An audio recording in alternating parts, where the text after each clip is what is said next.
देखिए भाई, नेक्स्ट जो टॉपिक अपन शुरू करने जा रहे हैं वो टॉपिक अपन ले रहे हैं इसके अंदर गतिज ऊर्जा यानी कि काइनेटिक एनर्जी।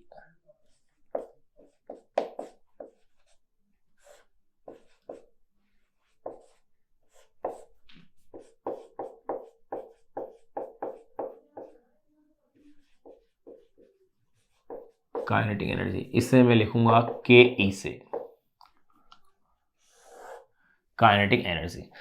ध्यान रहे अपन को यहां पढ़ना चाहिए था ऊर्जा के नाम से। वे कार्य करने की क्षमता को अपन ऊर्जा कहते हैं, फिर ऊर्जा के प्रकार पढ़ते हैं, लेकिन बुक के अंदर सीक्वेंस में पहले गति ऊर्जा लिख रखा है, इसलिए अपन भी उसको पहले गति ऊर्जा को ही डिस्कस कर रहे हैं। होना यह चाहिए था कार्य जैसे ही टॉपिक कंप्लीट होता है उसके बाद ऊर्जा का टॉपिक लिखना चाहिए था। चलो अपन देखो उसी सीक्वेंस को फॉलो करें जो बुक में है। गतिज ऊर्जा या काइनेटिक एनर्जी क्या है, इसके सभी पॉइंटों को अपन स्टेप बाय स्टेप डिस्कस करेंगे भाई। कैसे कैसे पॉइंट, या तो उनके नंबर डाल लें अपन, या कि नंबरों की संख्या बहुत ज्यादा हो जाएगी, चलो एक एक नंबर ही डाल लें अपन ताकि पॉइंट बनते चल जाएंगे इजीली। देखिए सबसे पहले पॉइंट के रूप में अपन लिख रहे हैं कि गति ऊर्जा होती क्या है। किसी भी वस्तु में उसकी गति के कारण जो ऊर्जा संचित हो जाती है उसे ही अपन क्या कहते हैं, गतिज ऊर्जा कहते हैं। तो पहला पॉइंट तो अपन लिख दें कि किसी वस्तु में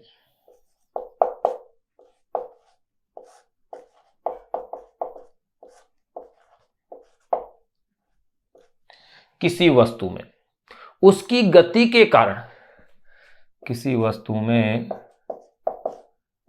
उसकी गति के कारण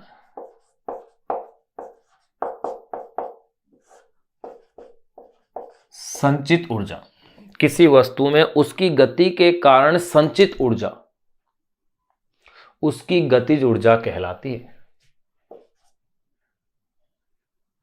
संचित ऊर्जा उसकी गतिज ऊर्जा कहलाती है। ये लो भाई, पहला पॉइंट तो ये लिख दिया कि उसकी परिभाषा आ गई। अब आगे देखो नंबर सेकंड में डिस्कस करूंगा इसके फॉर्मूले को।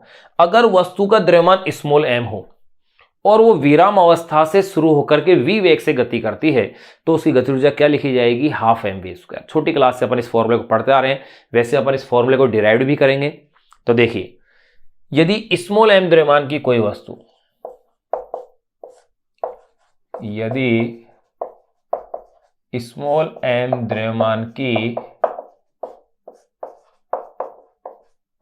की कोई वस्तु स्थिर अवस्था से,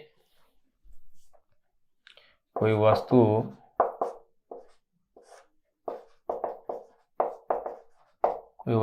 स्थिर अवस्था से, यदि स्मॉल m द्रव्यमान की कोई वस्तु स्थिर अवस्था से वेग v से गतिशील होती है, वेग v से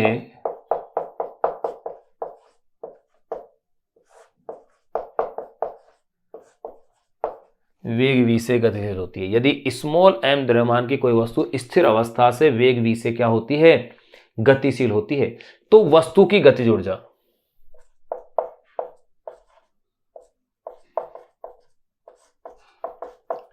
तो वस्तु की गतिज ऊर्जा जो उसका फॉर्मूला है वो लिख दें। तो kinetic energy is equal to half m v²।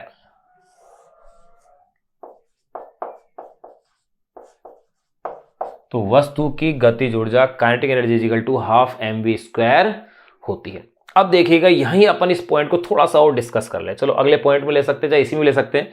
यहां v वेक्टर है, चूंकि v² है। अब देखो ध्यान रखो वेग सदिश राशि है, v² अपन इसी चैप्टर में जो शुरू में अपन ने पढ़ा था अदिश गुणनफल के गुणधर्म या विशेषताएं, उसमें याद कीजिए कि किसी सदिश का उसी सदिश से अदिश गुणनफल उसके परिमाण के वर्ग के बराबर होता है। a vector dot a vector is equal to a² लिखा था मैंने उसे, बिल्कुल ऐसा ही था।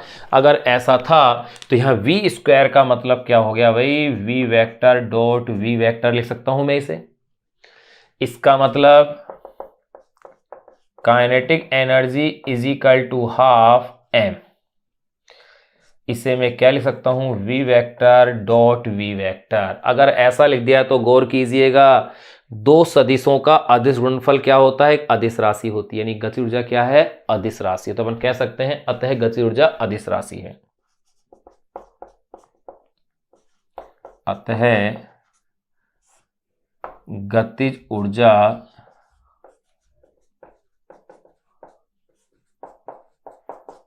अदिश राशि है। ये लो, ये पॉइंट भी अपन ने क्लियर कर लिया है। फिर अपन बात करते हैं तीसरे पॉइंट की। पहले पॉइंट में अपन ने इसकी परिभाषा दी, दूसरे में अपन ने इसका फॉर्मूला लिखा, और यह चीज भी क्लियर कर ली कि गति ऊर्जा कैसी राशि है, अदिश राशि। अब नंबर तीसरे पॉइंट में अपन गति ऊर्जा की जो बात करेंगे वो करेंगे निर्देश तंत्र पर इसकी निर्भरता क्या है। तो देखिए भाई, निर्देश तंत्र पर किस प्रकार से गति ऊर्जा डिपेंड करती है। ध्यान रहे, अब वेग निर्देश तंत्र पर डिपेंड करता है, इसका मतलब गति ऊर्जा भी निर्देश तंत्र पर कहीं ना कहीं निर्भरता तो इसकी आएगी। अब देखिए जरा अपन इसे अब जाने कि क्या होगी। देखो मैं क्या कह सकता हूं कि चूंकि वेग एक सापेक्षिक राशि है, इसलिए गति ऊर्जा भी निर्देश तंत्र पर क्या करेगी, निर्भर करेगी। चूंकि वेग एक सापेक्षिक राशि है। कैसे कह सकते हैं अपन एक सापेक्ष राशि है, भाई वेग का अपन सापेक्ष वेग पढ़ते हैं, एक दूसरे से कंपेयर करते हैं। एक व्यक्ति 10 की स्पीड से आगे गति कर रहा है, दूसरा व्यक्ति 5 की स्पीड से कर रहा है गति, तो 5 वाले को 10 वाले की स्पीड कितनी महसूस होगी, 5 ही महसूस होगी। अगर वो 10 से और वो 4 से तो उसे 6 महसूस होगी, यानी डिफरेंस आएगी। अगर एक ही डायरेक्शन में तो क्या हो जाएंगी, प्लस हो जाएंगी। सापेक्ष वेग अपन ने पढ़ लिया है। तो मैंने क्या कहा, चूंकि वेग एक सापेक्षिक राशि है, इसलिए गति ऊर्जा भी निर्देश तंत्र पर निर्भर करेगी।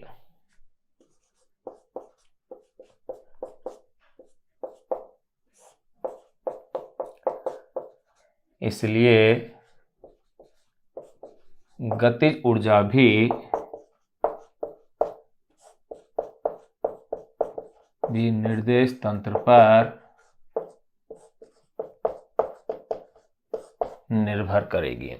चूंकि वेग एक सापेक्षिक राशि है, इसलिए गतिज ऊर्जा भी निर्देश तंत्र पर क्या करेगी, निर्भर करेगी। अब इसको अपन एक एग्जाम्पल की सहायता से समझ लें किस तरह से है ये बात।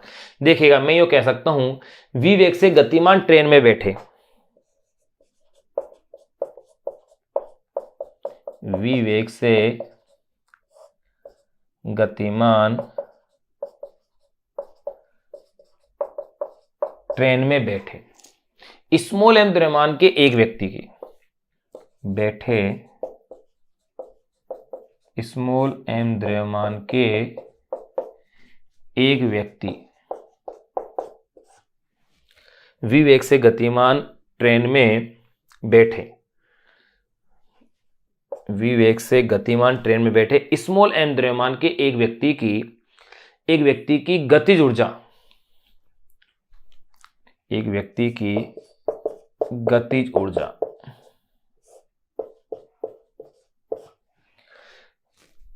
वी वेग से गतिमान ट्रेन में बैठे स्मॉल एम द्रव्यमान के एक व्यक्ति की गतिज ऊर्जा ट्रेन से जुड़े निर्देश तंत्र के सापेक्ष शून्य होगी।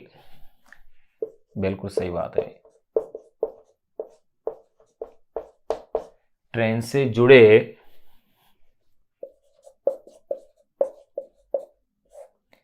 निर्देश फ्रेम या निर्देश तंत्र कह सकता हूं, निर्देश तंत्र के सापेक्ष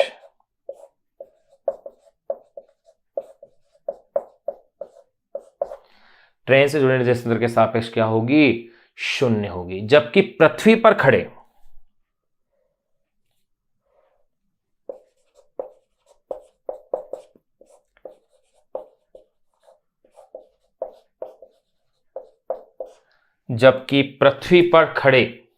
किसी प्रेक्षक से जुड़े निर्देश तंत्र के सापेक्ष, जबकि पृथ्वी पर खड़े किसी प्रेक्षक से जुड़े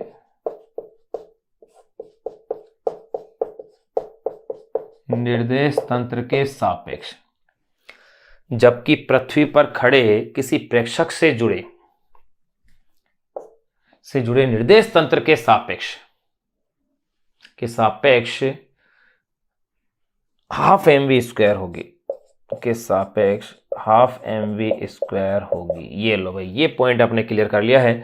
चूंकि वेग एक सापेक्षिक राशि है, इसलिए गति ऊर्जा भी निर्देश तंत्र पर क्या करेगी, निर्भर करेगी। v वेग से गतिमान ट्रेन में बैठे स्मॉल m द्रव्यमान के एक व्यक्ति की गति ऊर्जा ट्रेन से जुड़े निर्देश तंत्र के सापेक्ष 0 होगी, जबकि पृथ्वी पर खड़े किसी प्रेक्षक से जुड़े निर्देश तंत्र के सापेक्ष क्या होगी, 12 mv² होगी। यहां ये चीज क्लियर हो चुकी है अपनी। अब देखिएगा अगला, नेक्स्ट 3 पॉइंट अपने जान लिए हैं। अब अपन बात करेंगे चौथे पॉइंट की। यहां पे इसे नोट कीजिए, इसे गतिज ऊर्जा के पॉइंटों को अपन नोट करते जा रहे हैं।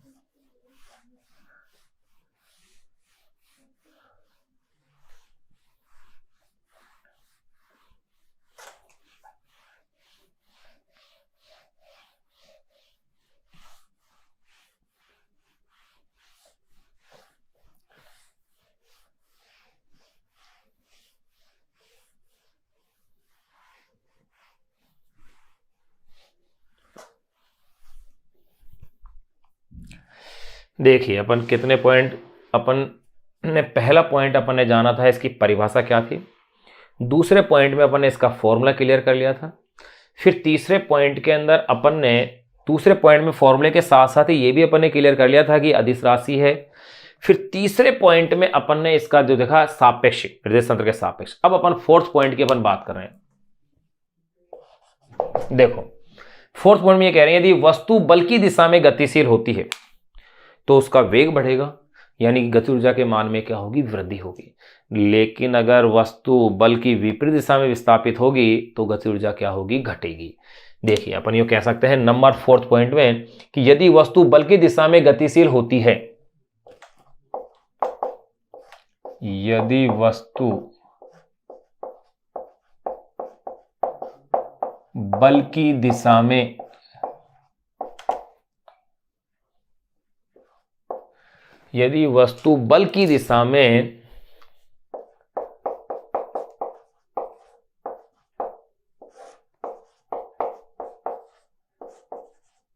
गतिशील होती है, यदि वस्तु बल की दिशा में क्या होती है, गतिशील होती है, तो वस्तु की गतिज ऊर्जा निरंतर बढ़ती है।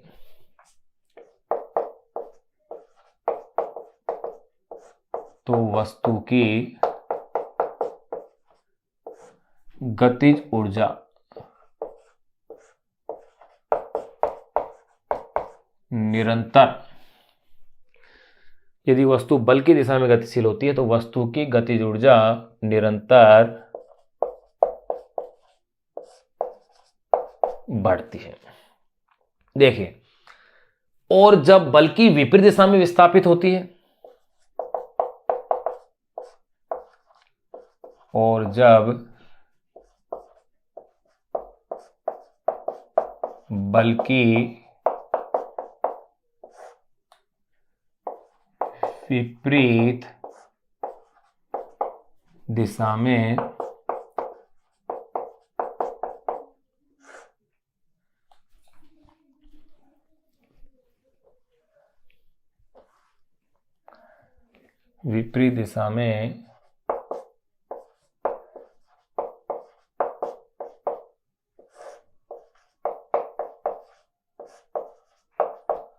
और जब बल की विपरीत दिशा में क्या होती है, विस्थापित होती है,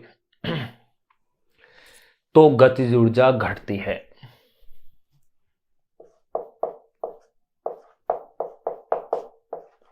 तो गतिज ऊर्जा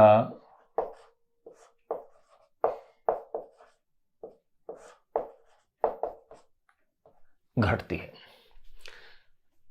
तो देखो फोर्थ पॉइंट अपन देख लिया, अगर वस्तु बल की दिशा में गतिशील होती है तो वस्तु की गति ऊर्जा निरंतर बढ़ती है, और जब बल की विपरीत दिशा में विस्थापित होती है तो गति ऊर्जा क्या होती है, घटती है।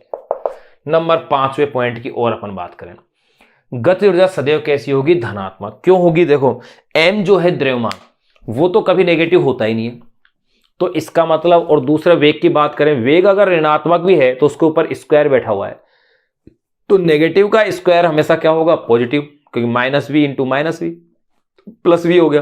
कहने का मतलब गति ऊर्जा सदैव क्या होती है, धनात्मक होती है। ध्यान रखना, इससे ऊर्जा ऋणात्मक हो सकती है लेकिन गति ऊर्जा कभी ऋणात्मक नहीं होती है, तो कह सकते हैं गति ऊर्जा सदैव धनात्मक होती है।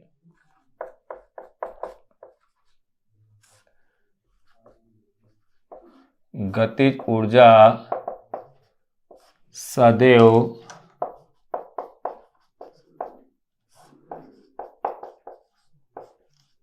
धनात्मक होती है। नंबर 6 पॉइंट की अपन बात करें, गतिज ऊर्जा को अगर मैं फॉर्मूले हाफ mv² के अनुसार देखूं तो काइनेटिक एनर्जी द्रव्यमान और वेग पर क्या करती है, निर्भर करती है, यानी m पर और v पर। तो देखिए नंबर 6 पॉइंट में मैं इसी पॉइंट को फॉलो कर रहा हूं कि kinetic energy is equal to half mv², यही तो फॉर्मूला है, के अनुसार कहा जा सकता है, के अनुसार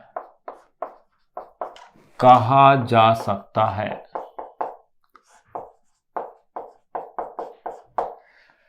काइनेटिक एनर्जी के E is equal to half mv² के अनुसार कहा जा सकता है कि नंबर ए, पहले तो ये किस पर डिपेंड करेगी भाई, द्रव्यमान, पहले किस पर डिपेंड करेगी, द्रव्यमान, और दूसरा यूं कह सकते हैं किस पर डिपेंड करेगी, वेग पर। लेकिन इससे अपन एक कथन और कह दें इससे पहले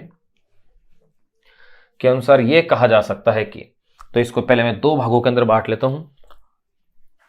नंबर ए, मैं यूं कह सकता हूं कि द्रव्यमान और वेग के वर्ग, देखो द्रव्यमान और वेग के वर्ग के गुणनफल का जो आधा है वो क्या है, गतिज ऊर्जा है, बिल्कुल ये कह सकते हैं।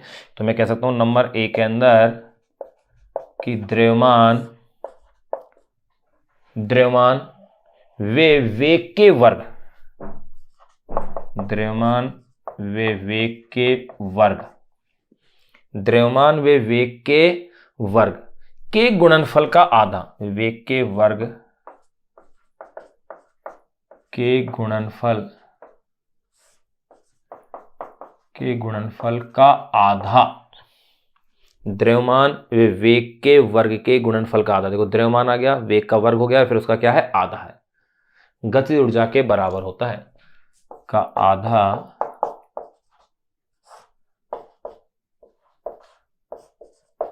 गतिज ऊर्जा के बराबर होता है, यानी कि द्रव्यमान और वेग के वर्ग के गुणनफल का आधा किसके बराबर होता है, गतिज ऊर्जा के बराबर होता है। नंबर बी पॉइंट, इसी फॉर्मूले से यह भी स्पष्ट हो रहा है कि गतिज ऊर्जा निम्न दो कारकों पर निर्भर करती है, कौन से, द्रव्यमान और वेग पर।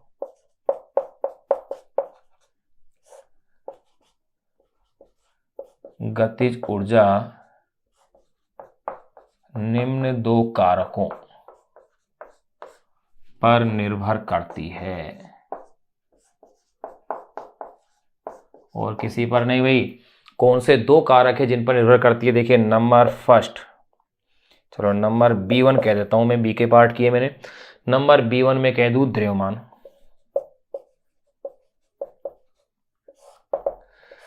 अब इसको अपन डिस्कस कर लें कि द्रव्यमान पर ये कैसे निर्भर करती है। तो देखिएगा भाई, kinetic energy is equal to क्या फॉर्मूला है, हाफ mv²।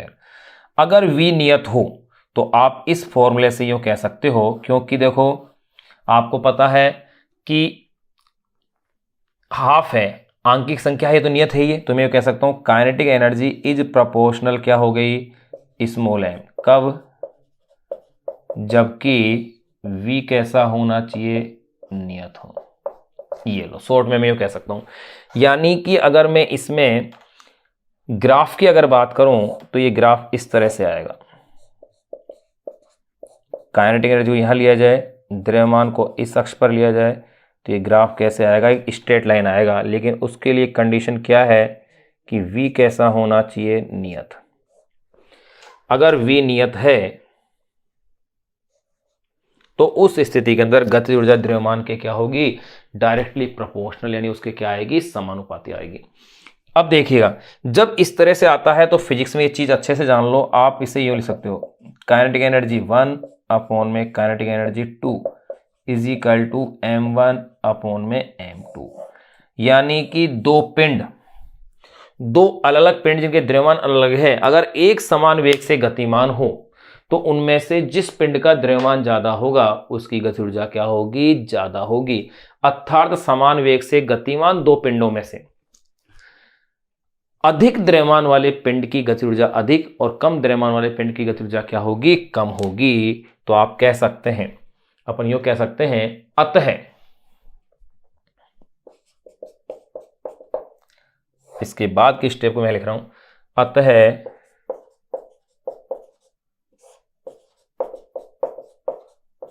समान वेग से गतिमान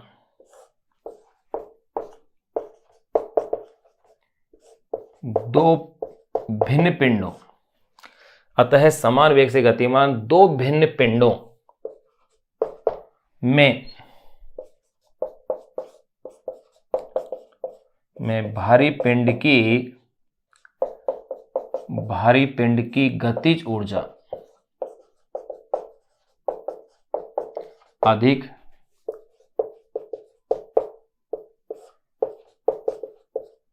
व हल्के पिंड की गतिज ऊर्जा कम होगी। अतः समान वेग से गतिमान दो भिन्न पिंडों में भारी पिंड की गति ऊर्जा अधिक व हल्के पिंड की गति ऊर्जा क्या होगी, कम होगी। ये एक पॉइंट अपन ने पूरा कर लिया है कि द्रव्यमान पर गति ऊर्जा की निर्भरता क्या और कैसे। अब अपन बात करेंगे नंबर सेकेंड, पहले द्रव्यमान, फिर B2 अपन ले लेंगे वेग। वेग पर गति ऊर्जा कैसे निर्भर है उसको और अपन देखते हैं। नंबर अपन पॉइंट चल रहा है ये 6।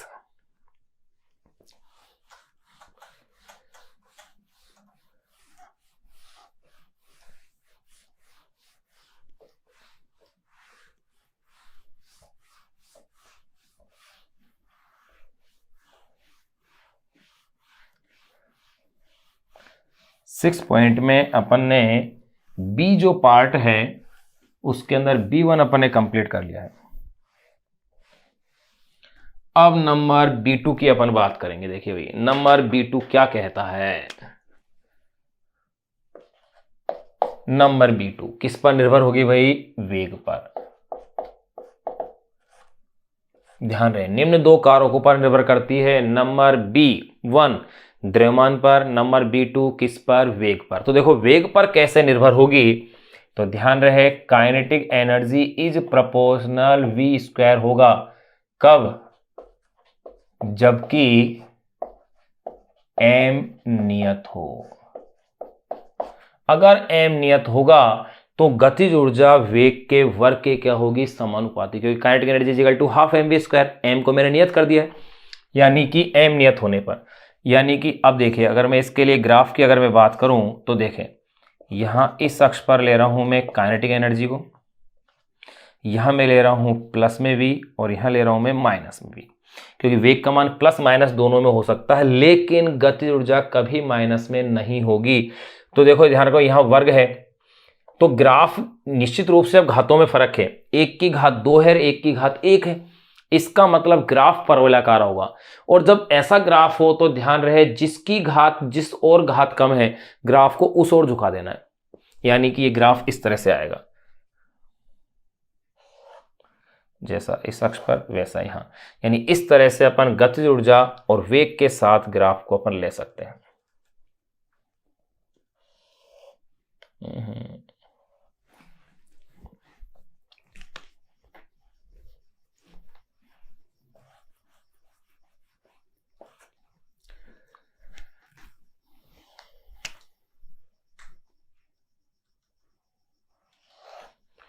जैसा ग्राफ इस ओर वैसा ही ग्राफ अपन ने क्या बना लिया, इस ओर बना लिया। वेग के साथ अपन ने ग्राफ को डिस्कस कर लिया है। के ई का मतलब काइनेटिक एनर्जी। अब देखो भाई, इससे भी मैं कैसे दे सकता हूँ, काइनेटिक एनर्जी 1 अपॉन में काइनेटिक एनर्जी 2, यानी पहले पिंड की गति ऊर्जा दूसरे पिंड की गति ऊर्जा is equal to V1 upon में V2 का स्क्वायर, एक साथ ऐसे लिखा जा सकता है। तो क्या कह सकता हूं, अगर समान द्रव्यमान के दो पिंड, अगर समान द्रव्यमान के दो पिंड हैं, अगर वो गतिशील हैं, तो जिस पिंड का वेग अधिक होगा उसकी गति ऊर्जा अधिक होगी, और जिस पिंड का वेग कम होगा उसकी गति ऊर्जा क्या होगी, कम होगी। तो देखिए अपन ये कह सकते हैं, अतः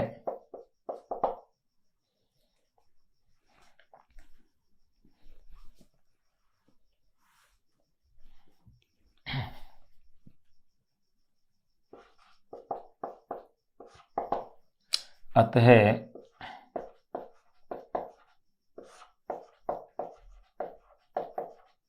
समान द्रव्यमान के दो पिंड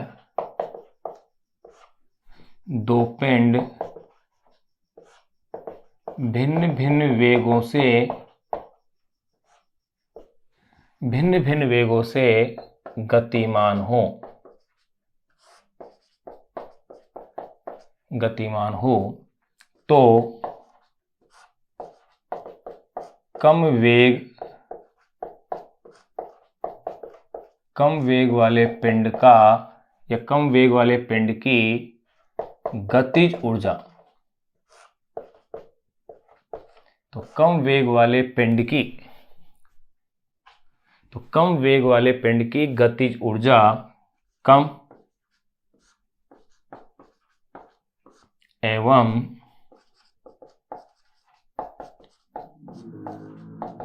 अधिक वेग वाले पिंड की गतिज ऊर्जा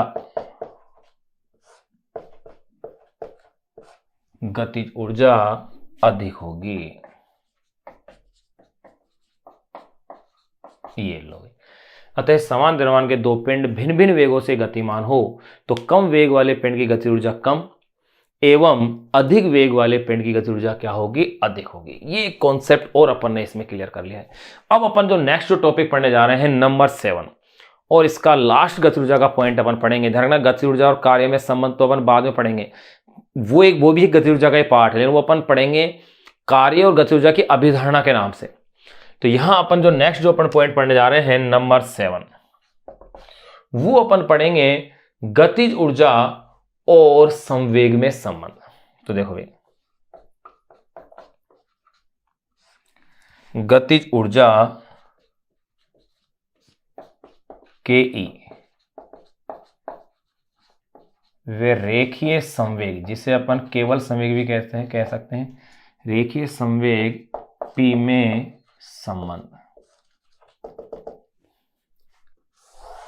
देखिए भाई क्या संबंध आएगा, अपन क्या जानते हैं, देखिएगा भाई। Kinetic energy is equal to क्या फॉर्मूला होता है, हाफ mv² होता है। अगर मैं इस इक्वेशन को m से मल्टीप्लाई और डिवाइड कर दूं, यानी कि मैं इसे इस तरह से लिख दूं, mv², m से ही गुणा कर दिया और m से ही भाग कर दिया, तो देखिए इस इक्वेशन को मैं यूं लिख सकता हूं, हाफ m और ये m, तो ये तो हो गया m का स्क्वायर, v² अपॉन में m, बिल्कुल ऐसा लिखा जा सकता है। अगर ऐसा लिखा जा सकता है तो गौर कीजिएगा, चूंकि m into v is equal to p is equal to ये क्या है, रेखीय संवेग होता है। ये क्या है, रेखीय संवेग। इसके आगे का मैं ले रहा हूं, इसलिए kinetic energy is equal to क्या फॉर्मूला हो गया भाई, ये p² अपॉन में 2m। ये लो भाई, ये एक महत्वपूर्ण फॉर्मूला मेरे पास आ गया है गतिज ऊर्जा और संवेग के मध्य संबंध का। अब ये जो फॉर्मूला मेरे पास आया है काइनेटिक एनर्जी और संवेग के मध्य संबंध, ये एक बड़ा ही महत्वपूर्ण फॉर्मूला है। कैसे, आप इसमें गौर कीजिए। अगर संवेग नियत हो तो हल्की वस्तु की गतिज ऊर्जा क्या होगी, ज्यादा होगी, और भारी वस्तु की गतिज ऊर्जा क्या होगी, कम होगी। अगर ट्रक और कार दोनों समान संवेग से अगर गतिमान हो तो ट्रक की गतिज ऊर्जा क्या होगी, कम, और कार की गतिज ऊर्जा क्या होगी, ज्यादा होगी। यही इसमें अपन को निकालना था। तो देखिएगा भाई, ये अपने पास संबंध है जो आपको याद रखना है, और इसमें भी आप देख रहे हैं कि इसका भी अपन ग्राफ ले सकते हैं, परवलय के रूप में आएगा, क्योंकि इसके ऊपर घात 2 है, इसके ऊपर घात क्या है, 1 है। तो देखिएगा मैं क्या कह सकता हूं, यदि P नियत हो तो, यानी संवेग समान हो तो kinetic energy is proportional 1 upon में m। यहां ये जो पॉइंट आ गया, यदि P नियत हो तो kinetic energy is proportional 1 upon में m, अर्थात समान संवेग से गतिमान दो वस्तुओं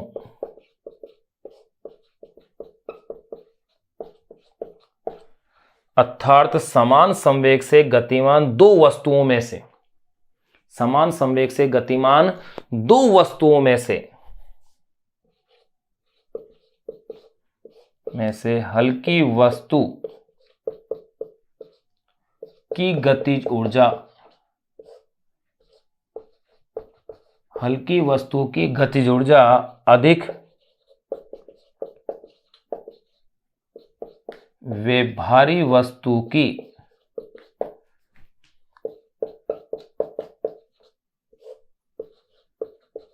गतिज ऊर्जा कम होगी। ये अपने पास एक बहुत ही महत्वपूर्ण चीज लिख ली है कि अगर समान संवेग से गतिमान हो, जनरली क्या भ्रम हो जाता है कि हल्की वस्तु की गति ऊर्जा कम है, यही अपन थोड़ी देर पहले पढ़ा भी है, लेकिन वो कब था, जब वेग समान हो। यहां अपन ने क्या देखा, अगर संवेग समान है, संवेग अगर नियत है, तो हल्की वस्तु की गति ऊर्जा ज्यादा होगी और भारी वस्तु की गति ऊर्जा क्या होगी, कम होगी। एग्जाम्पल अपन देख सकते हैं, अगर कार और ट्रक, ट्रक जिसका कि द्रव्यमान कार से बहुत ज्यादा होता है, अगर दोनों समान संवेग से गतिमान है तो कार की गति ऊर्जा ज्यादा होगी और ट्रक की गति ऊर्जा क्या होगी, कम होगी। ये अपन ने यहां पर गति ऊर्जा वाला जो पॉइंट था कंप्लीट कर लिया है। अब अपन पढ़ेंगे गति ऊर्जा और कार्य के बीच में क्या रिलेशन है, उसको अपन डिस्कस करेंगे। ये आप फॉर्मूला विशेष न्यूमेरिकल के लिए ध्यान रखना, इससे अपन P = देखें तो √2m KE भी बन जाता है। अब अपन बात करेंगे गतिज ऊर्जा और कार्य के मध्य क्या रिलेशन आता है, किस तरह से ये वो पॉइंट है, उनको अपन अब डिस्कस करेंगे। देखिए, अपन कार्य के बारे में पढ़ चुके हैं इस चैप्टर में, गतिज ऊर्जा भी अपन ने इसमें पढ़ ली है। अब जो टॉपिक अपन पढ़ने जा रहे हैं वो है कार्य गतिज ऊर्जा धारणा, यानी कि वर्क एनर्जी कॉन्सेप्ट, या इसे अपन कह सकते हैं कार्य ऊर्जा प्रमेय, यानी कि नियत बल के अंतर्गत कार्य ऊर्जा प्रवाह की अपन बातें करेंगे। नियत बल के अंतर्गत बातें करने के बाद फिर अपन परिवर्तित बल पढ़ेंगे इसमें, और उसके अंतर्गत कार्य ऊर्जा प्रमेय को वापस से फिर क्या करेंगे, फिर से व्युत्पन्न करेंगे। तो यहां अपन जो पढ़ने जा रहे हैं, अपनी बुक के अकॉर्डिंग अगर अपन बातें करें तो कार्य और गतिज ऊर्जा की धारणा नेक्स्ट जो टॉपिक है, कार्य और गतिज ऊर्जा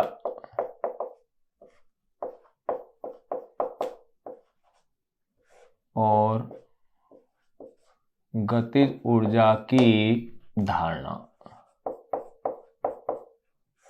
ये वाला टॉपिक अपन इसमें स्टडी करेंगे, या इसे अपन यो कह सकते हैं कार्य ऊर्जा प्रमेय।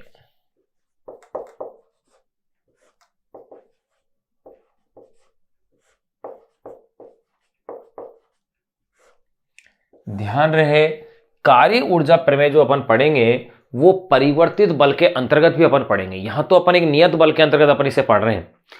तो देखिए, कार्य ऊर्जा प्रमेय है क्या। ध्यान रहे कि गतिज ऊर्जा में जो परिवर्तन होता है वही कार्य का माप होता है। गतिज ऊर्जा में जो परिवर्तन है वो कार्य का मापक है, यानी कार्य गतिज ऊर्जा के तुल्य बन गया। तो इसी बात को अपन को यहां प्रूफ करना है। देखिए कैसे, अपन ने क्या क्या जानते हैं, यदि प्रारंभिक वेग u हो और अंतिम वेग v हो, तो ऐसी स्थिति में गति का जो तृतीय समीकरण था वो क्या था, v² = u² + 2as। तो देखिए,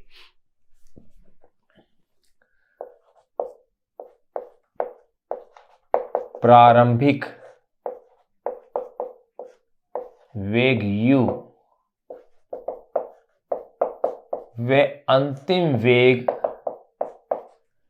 v, प्रारंभिक वेग u व अंतिम वेग v होने पर न्यूटन के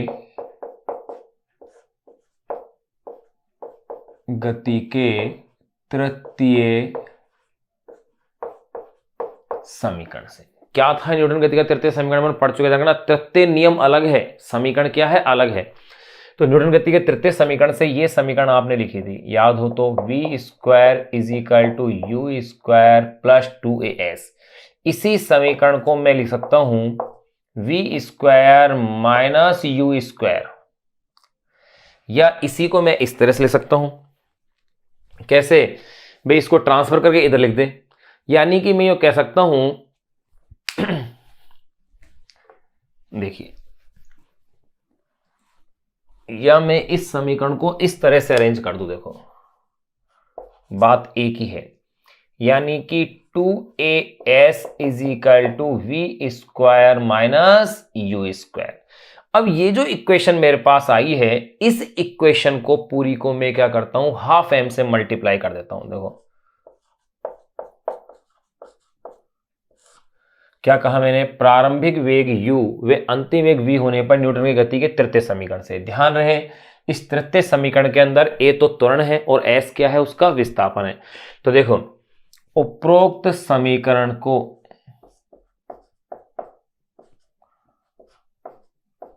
हाफ m से गुणा करने पर, अगर इस समीकरण को पूरी को अपन हाफ एम से गुणा कर रहे हैं तब देखिएगा half m 2as half m v square minus half m u square. अब देखिएगा गौर कीजिएगा कितने इजी तरीके से डेरिवेशन अपने पास हो गई है। 2 से ये 2 कैंसिल हो गया, मेरे पास रह गया है एम ए एस और ये इक्वेशन बन गई है half m v square minus half m u square.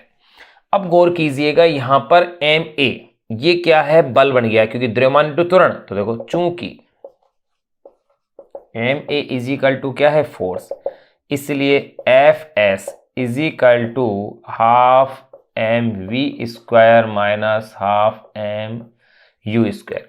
अगर किसी वस्तु पर एफ बल अपन ने लगाया है और बल की दिशा में ही वस्तु का विस्थापन हुआ है और उसका वेग u से v हो गया है, तो ये अपने पास स्थिति आ रही है। अब ये जो इक्वेशन आई है, इस इक्वेशन में गौर कीजिएगा, यहां पर बल इंटू विस्थापन, ये तो क्या बन गई है भाई, कार्य बन गया है। ये गतिज ऊर्जा है, अंतिम गतिज ऊर्जा, ये क्या हो गई है, प्रारंभिक गतिज ऊर्जा। तो मैं ये कह सकता हूं यहां F into s is equal to क्या है, W, या यूं कह सकता हूं वस्तु पर लगाए गए कुल बल द्वारा किया गया कार्य।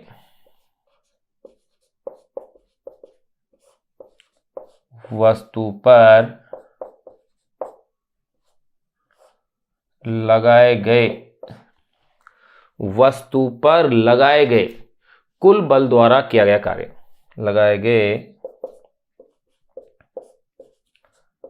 कुल बल द्वारा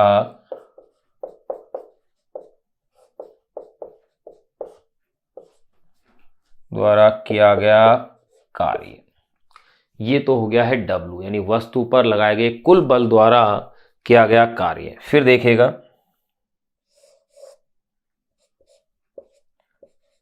हाफ एम वी स्क्वायर, इसे लिखेंगे अपन के एफ, एफ का मतलब फाइनल यानी कि अंतिम गति ऊर्जा, क्योंकि अंतिम वेग है, ये हो गई है यहां पर अंतिम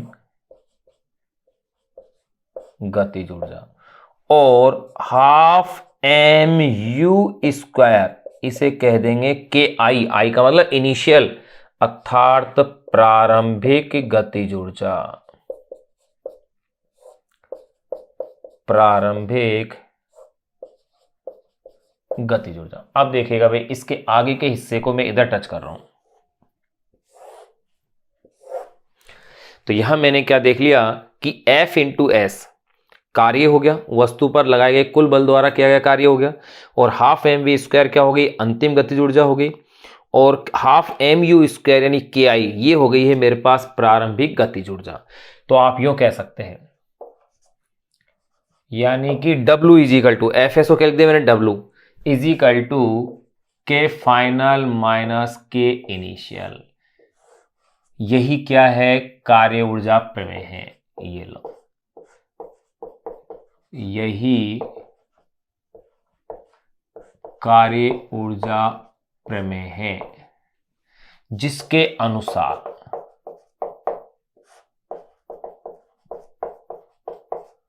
देखो भाई ये जो मेरे पास है W इज इक्वल टू के एफ माइनस के इनिशियल, यही क्या है, कार्य ऊर्जा प्रमेय है, जिसके अनुसार ये प्रमेय क्या कह रही है, ये प्रमेय ये कह रही है कि वस्तु पर लगाए गए कुल बल द्वारा किया गया कार्य, कुल बल द्वारा किया गया कार्य वस्तु की गतिज ऊर्जा में परिवर्तन के क्या है, बराबर है।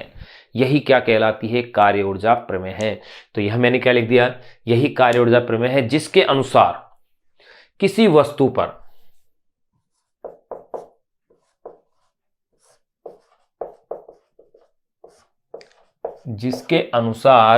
वस्तु पर लगाए गए कुल बल द्वारा, जिसके अनुसार किसी वस्तु पर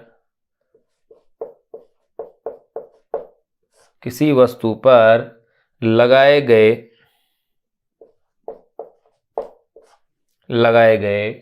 कुल बल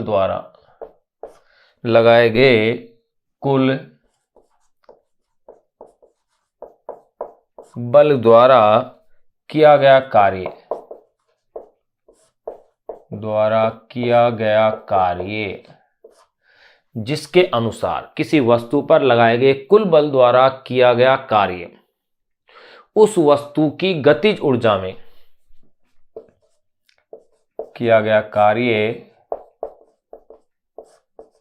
उस वस्तु की गतिज ऊर्जा में परिवर्तन के बराबर होता है। उस वस्तु की गतिज ऊर्जा में परिवर्तन के बराबर होता है। ये लो, यही क्या है? कार्य ऊर्जा प्रमेय है, जिसको अपन ने यहां क्या कर दिया? प्रूफ कर दिया है कि नियत बल के लिए। तो देखो, कार्य और गतिज ऊर्जा की धारणा, अपन कार्य पढ़ चुके, गतिज ऊर्जा अपन ने पढ़ ली, और अब इनके बीच में क्या रिलेशन है वो अपन ने निकाल लिया है बड़े सरल तरीके से। गति की तृतीय समीकरण ली, उस समीकरण को हाफ एम से क्या किया? मल्टीप्लाई कर दिया। ये लो, इजी वे के अंदर अपनी क्या हो गई? डेरिवेशन सोल्व हो गई। यहां आप इसे स्क्रीनशॉट ले लें, इसको नोट कर लें, ऐसे कैसे नोट कर लें। अब अपन कार्य और जो गतिज ऊर्जा अपन ने पढ़ ली है, या यूं कह सकते हैं कार्य और गतिज ऊर्जा पढ़ने का मतलब है कार्य ऊर्जा प्रमेय अपन ने पढ़ ली है। अब इस पर आधारित जो अपनी बुक में एग्जाम्पल्स दे रखे हैं, एग्जाम्पल नंबर 6.2, 6.3 और 6.4, इन तीनों एग्जाम्पल को अपन सोल्व करेंगे। फिर उसके बाद अपन जो इसमें चर्चा करेंगे वो अपन करेंगे परिवर्तित बल द्वारा किया गया कार्य, और परिवर्तित बल के अंतर्गत कार्य ऊर्जा प्रमेय, उसकी डेरिवेशन और अपन करेंगे। तो पहले अपन ये कर लें कि ये जो टॉपिक अपन ने अभी पढ़ा है, ये अपन ने पढ़ लिया कि किया गया कार्य किसके बराबर है? गतिज ऊर्जा में अंतर के बराबर। यानी कि W तो यहां कार्य हो गया, KF का मतलब अंतिम गतिज ऊर्जा, KI यानी प्रारंभिक गतिज ऊर्जा, initial kinetic energy, final kinetic energy, ये अपन ने प्रूफ कर लिया है। अब अपन इस पर आधारित जो आंकिक उदाहरण जो अपनी बुक में दिए हुए हैं उनको अपन सोल्व करेंगे। अनसॉल्व क्वेश्चन अपन चैप्टर के एंड में एक साथ फिर सोल्व करेंगे, जैसा कि अपन ने पिछले 5वें चैप्टर में किया था कि सारे क्वेश्चन जो उसमें 40 क्वेश्चन थे, 40 अपन ने क्वेश्चन किए। इसके अंदर भी लगभग 30 या 32 जो भी क्वेश्चन है उनको अपन जैसे चैप्टर एंड होगा फिर एक साथ अपन उनको सोल्व करेंगे। पहले अपन इसके एग्जाम्पल्स को सोल्व कर लेते हैं, जो कि टॉपिक के साथ साथ, ताकि टॉपिक वेल अपडेट अपना क्लियर हो जाए इन एग्जाम्पल्स की सहायता से।